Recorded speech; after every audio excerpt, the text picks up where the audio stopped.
नमस्कार किसान भाइयों, स्वागत है आपका आज के विशेष कार्यक्रम में।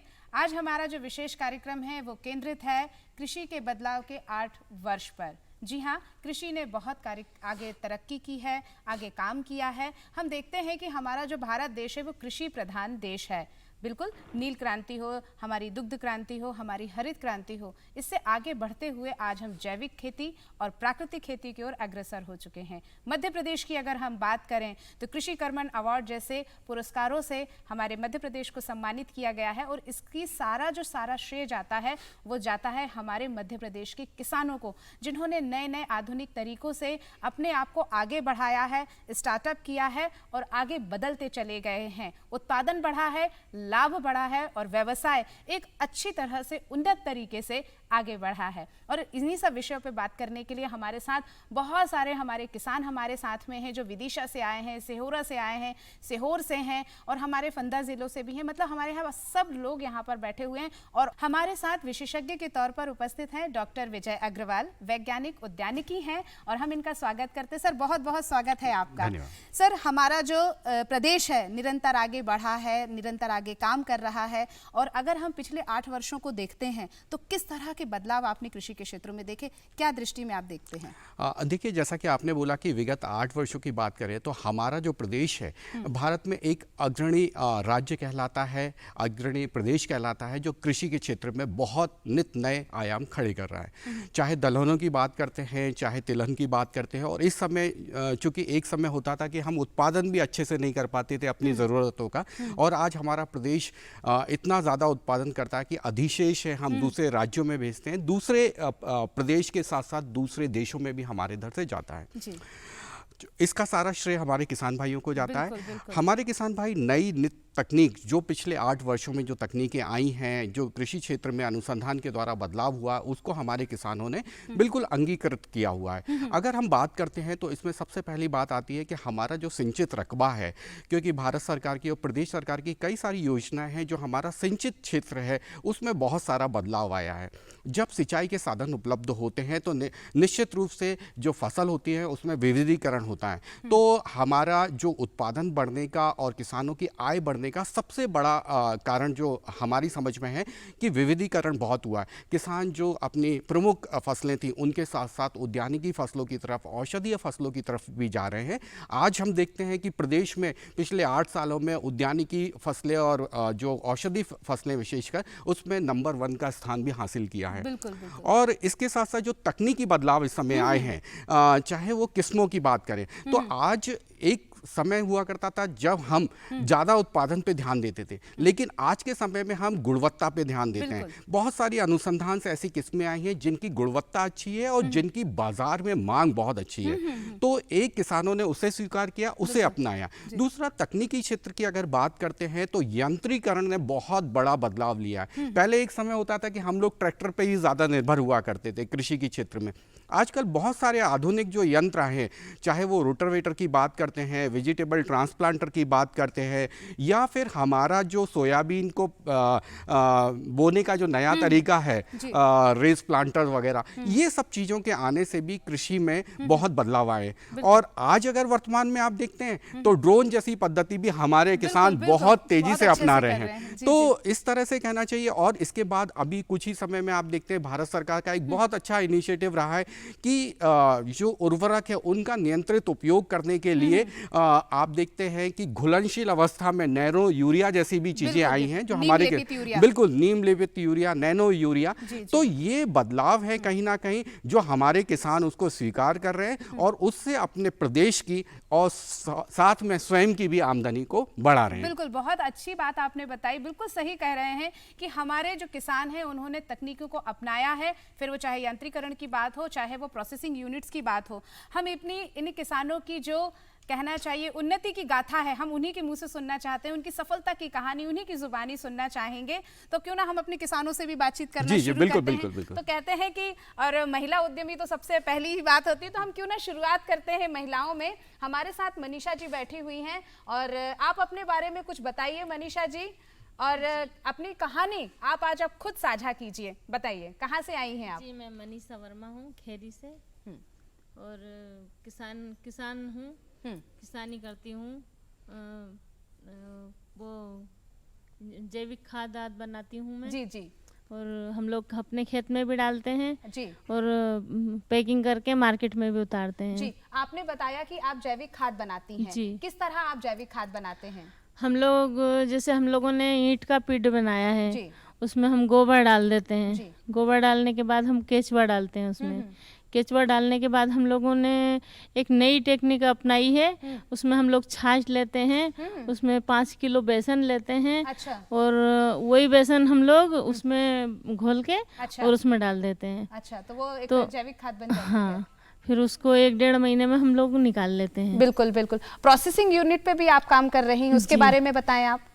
जी मैम, हमारे दाल मिल है, जी एक तेल मिल है जी और आटा मिल है और ग्रेडिंग मशीन है जी जी और बहुत मसाला वाली मशीन जी है। जी।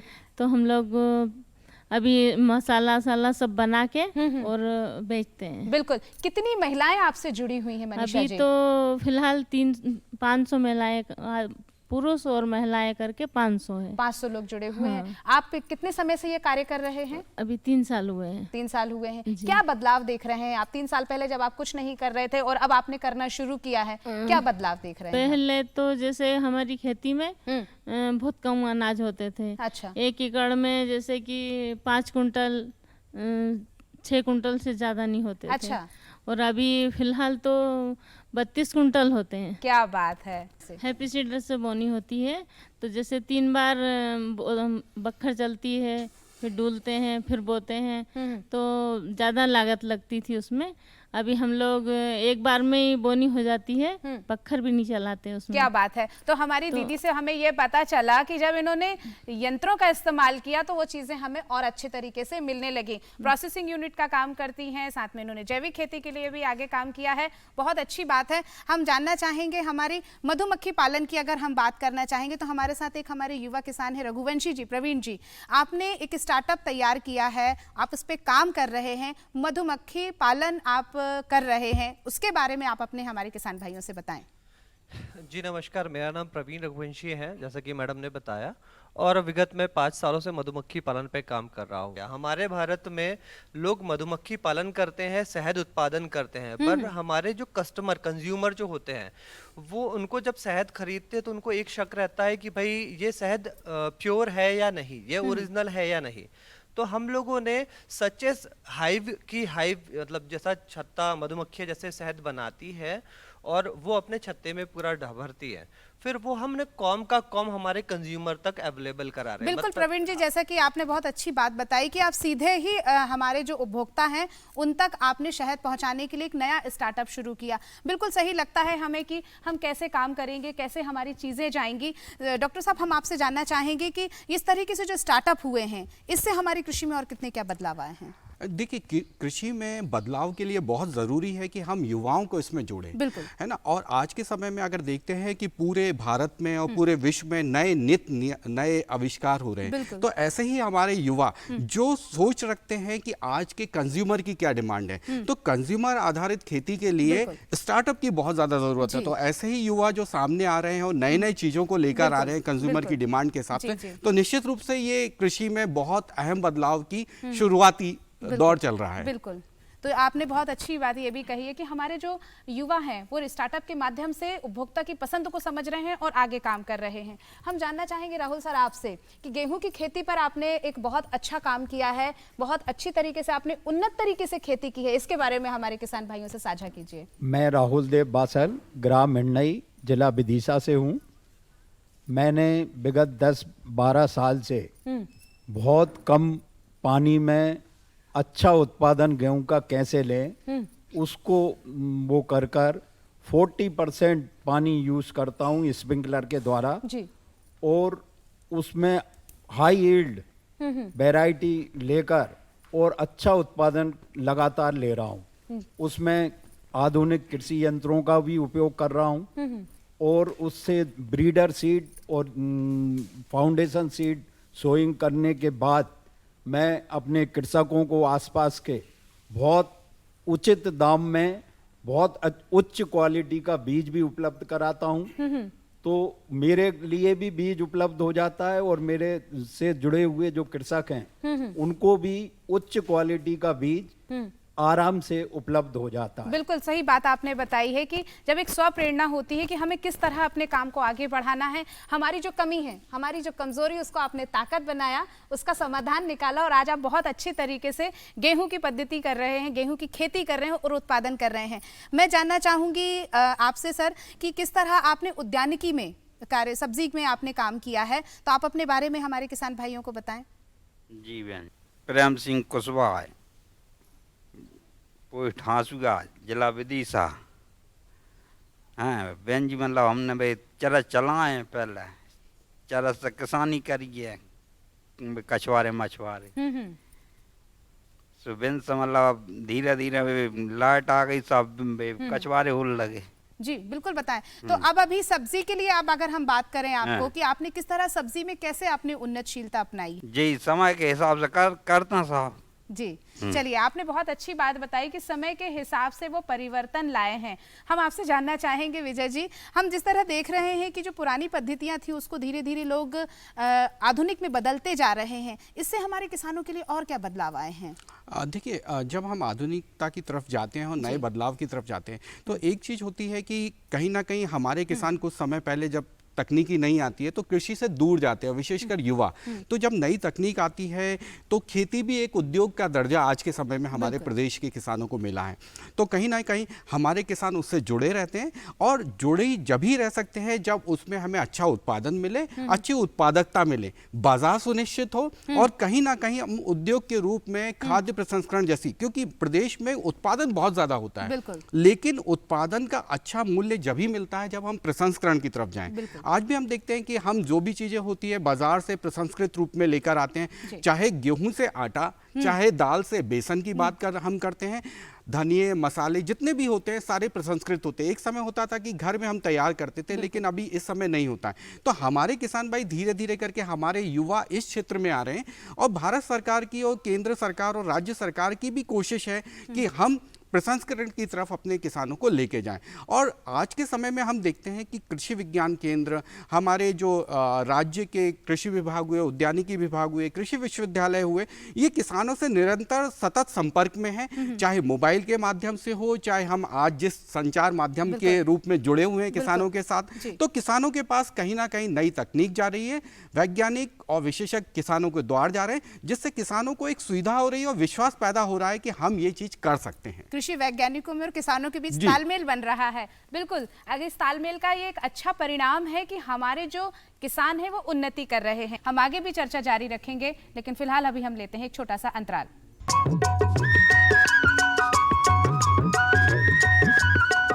अरे सुन तो। मुझे क्या सुनाना चाहते हो? जो सुनाओ मेरी सौतन को। किसको? अरे वही तुम्हारा मोबाइल फोन जिससे सुबह शाम दिन रात चिपके रहते थे और कहते थे किसान कॉल सेंटर से बातें हो रही हैं। अच्छा ये बात है। हाँ क्यों, क्या हुआ?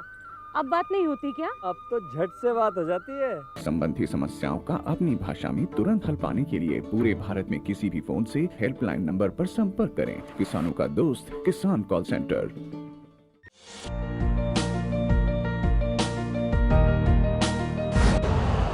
यूरिया का स्वदेशी उत्पादन 70 लाख टन बढ़ाने के लिए 6 उर्वरक संयंत्रों का उद्धार किया जा रहा है। FCIL के गोरखपुर, सिंदरी, तलचर और रामागुंडम संयंत्र, HFCL की बरौनी इकाई और BVFCL की नामरू फोर्थ। सोने पर सुहागा ये है कि देश में अब बनेगा सिर्फ नीम लेपित यूरिया, क्योंकि इससे होगा किसानों का फायदा ही फायदा। अनाज का उत्पादन 10% तक बढ़ेगा, बढ़ेगी 10 से 15% नाइट्रोजन क्षमता।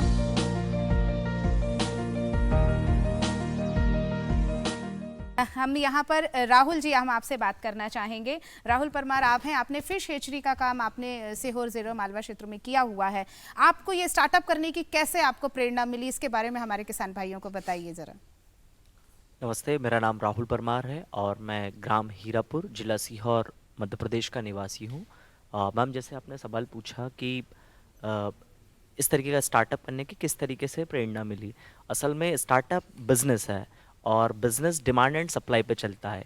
तो जब मैंने देखा कि मत्स्य बीज की ज़रूरत बहुत ज़्यादा है हमारे ज़िले में, बल्कि पूरे मध्य प्रदेश में, पर इसकी सप्लाई नहीं है। अभी मत्स्य बीज की सप्लाई पश्चिम बंगाल, आंध्र प्रदेश, इन राज्यों से होती है।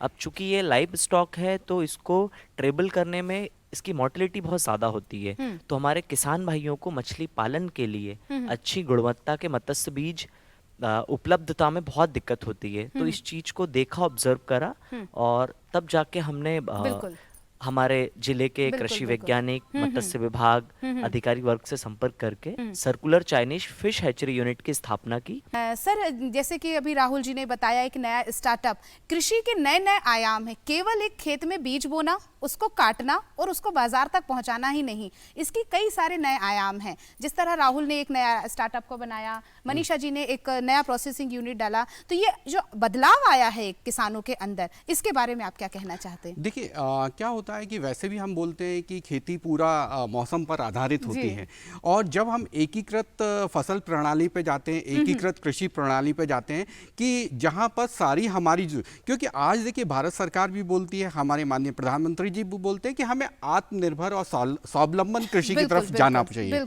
तो जैसा राहुल जी ने बताया है कि हमने खेती के साथ साथ दूसरे जो आयाम हैं, चाहे वो पशुपालन हो, चाहे फिशरीज या मत्स्य पालन हो, इसके साथ साथ जैविक खाद का उत्पादन हो, प्राकृतिक खेती की बात होती है, चाहे खाद्य प्रसंस्करण है, इसके अलावा भी और कई सारे ऐसे एकीकृत बागवानी हो, चाहे इन सबको हमें खेती के साथ जरूरत के हिसाब से और बाजार के आधार पे, जैसा राहुल जी ने एक बहुत अच्छी चीज बताई कि हमने बाजार को ध्यान में रख के ही चीजों को चालू किया। तो कोई भी जब हम नए आयाम के साथ जुड़ते हैं तो हमें बाजार का अध्ययन करना बहुत ही आवश्यक है। किसान भाइयों, ब्रजकिशोर राठी जी भी एक उन्नत किसान हैं। इन्होंने अपनी जैविक खेती पर बहुत अच्छा काम किया है। आइए हम उनके अनुभव उनसे जानते हैं। मैं ब्रजकिशोर राठी, ग्राम गोबरहेला, विदिशा का कृषक हूँ। मैंने 8 साल के ये जो बदलाव वाला जो वो चल रहा है ट्रैफिक, इसमें कई तरह की कृषि में बदलाव आए। मैंने भी अपनी एक सोसाइटी बीज की बना के कई कृषकों को अच्छे बीज, जो आज कृषक जो है आज से 5-7 साल पहले वो ही पुराना बीज बोते रहते थे और उस बीज का उत्पादन भी नहीं मिलता था। अब एक से एक बीज जो है, हर किसान की डिमांड है कि हम हर साल अपना नया बीज बोएंगे, अधिक उत्पादन मिलेगा, और उत्पादन मिलेगा तो उसकी जो है लागत भी, और लागत के साथ में कृषक संपन्न होगा। दूसरा, जैविक खेती भी कर रहे हैं हम। जैविक खेती में जो है जीवा अमृत एक जो है, वो अभी पूरे मध्य प्रदेश में गुजरात की एक टीम आई हुई है, वो हर जिले में जो है इसके बारे में बता रही है। तो हम लोगों ने भी पहले प्रशिक्षण लिया और गुजरात के जो राज्यपाल हैं उनने भी जो है जैविक खेती, जीरो बजट खेती के बारे में पूरी की पूरी जानकारी दी।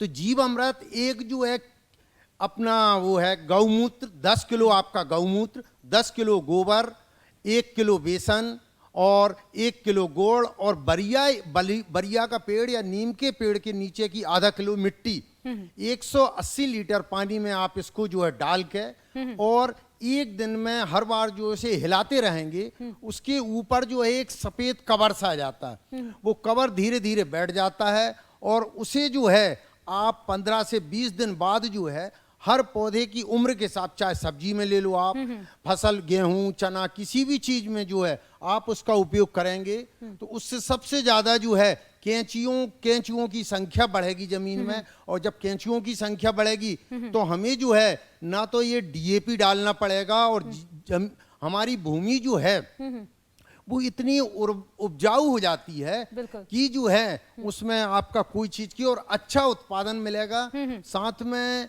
जो बिल्कुल, आपने बहुत अच्छी बात बताई आपने ब्रजकिशोर जी की अच्छा गुणवत्ता के लिए हमें जैविक खाद का उपयोग करना चाहिए। गुलाब सिंह जी, मैं आपसे बात करना चाहूंगी। बोरखेड़ी फंदा से हैं आप एफपीओ पे भी काम कर रहे हैं। किस तरह आपने बहुत सारे अवार्ड भी लिए हैं, अपने बारे में कुछ हमारे किसान भाइयों को बताएं।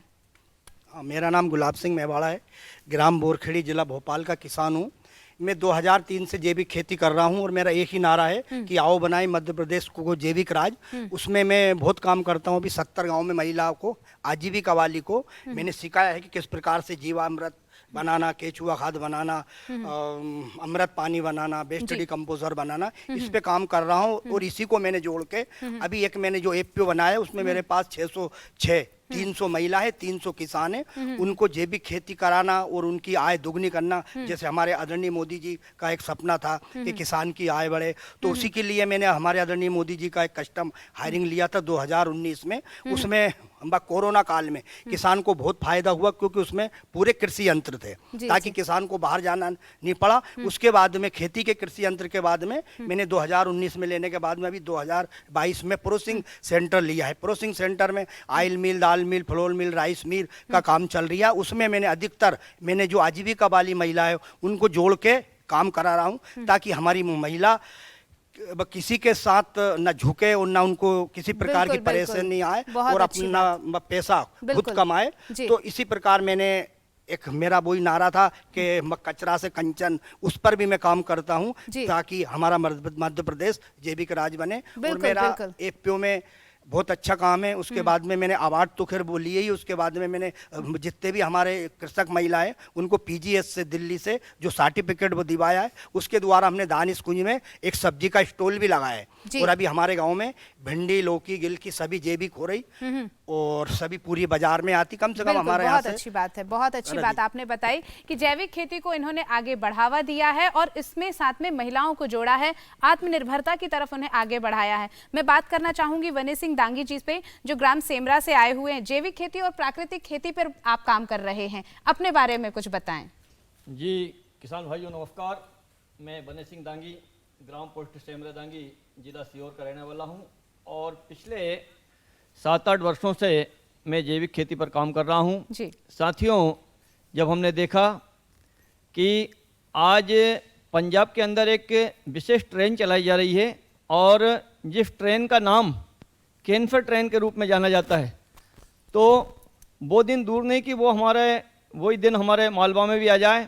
तो इन सब बातों पे हमने विचार करके और हमने जैविक खेती को करना अति महत्वपूर्ण माना और हमने उसी दिन से संकल्प ले लिया कि हम अपनी खेती में किसी प्रकार का कोई रासायनिक कीटनाशक और रासायनिक जो दवाएं होती है, खरपतवार नाशक, ये सब हमने बिल्कुल बंद कर दिया।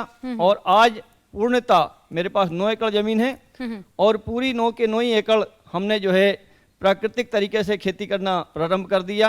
और पिछले 2-3 वर्षों में जैविक खेती में थोड़ी समस्याएं आती है, लेकिन जब हम लगातार उसको करते रहते हैं तो 2-3 वर्ष के बाद में आज हमारा उत्पादन जो लोग रासायनिक खेती करते हैं उस खेती से और भी बढ़ गया है।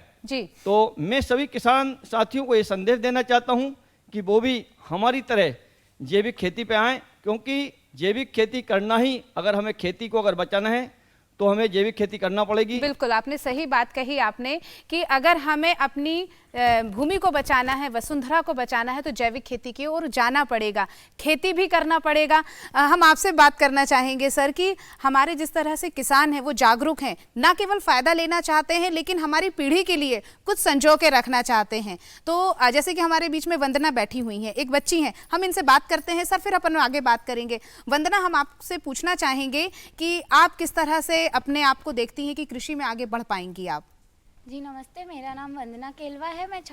मैं गांव छापरी कला, जिला सीहोर से हूं और मेरे पिताजी शिक्षक होने के साथ ही उन्नत किसान भी हैं। हमारे पास 15 एकड़ ज़मीन है जिसमें हम गेहूं की, सोयाबीन की खेती करते हैं और अभी कुछ ही समय पहले हमने एक उसमें बगीचा भी लगाया हुआ है जिसमें काफ़ी सारे फलों के पौधे हैं, जैसे चीकू, आम, अमरूद, सीताफल और बहुत ही सारे। अभी वो एक छोटे स्तर पे है, लेकिन मैं चाहूँगी कि मैं अपनी पढ़ाई के साथ साथ उसको बड़े स्तर पर लेकर जाऊं और इससे और भी युवाओं को प्रेरणा मिले, वो अपनी खेती से नया एक स्टार्टअप शुरू कर सकें। क्या बात है, बहुत ही अच्छी बात बताई है इन्होंने, वंदना जी ने, और बहुत शुभकामनाएं आपको कि आगे एक अच्छी युवा और सफल किसान बने। सर, जिस तरह हम सुन रहे हैं यहाँ पे बच्चों के भी हम भावनाएं देख रहे हैं, विचार देख रहे हैं, क्या कहते हैं, क्या बदलाव आने वाला है? और जैसे हमने देखा कि अभी वंदना जी ने बोला, यही तो बदलाव है।